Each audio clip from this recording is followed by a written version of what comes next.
Magandang araw sa inyo mga kabukid. Maghihila tayo ng maghihila tayo ng niyog.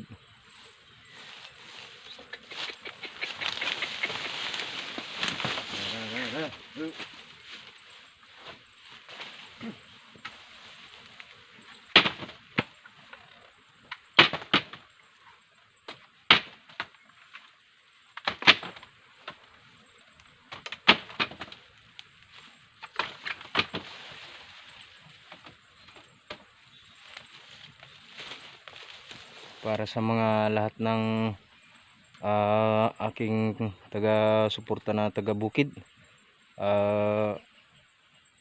yung makarelate dito sa ganitong klase ng trabaho, paki-like and share nyo na lang ang ating video lang, at mamaya ulit dun sa ating pangalawang malapit na sa tapahan natin. Maraming salamat.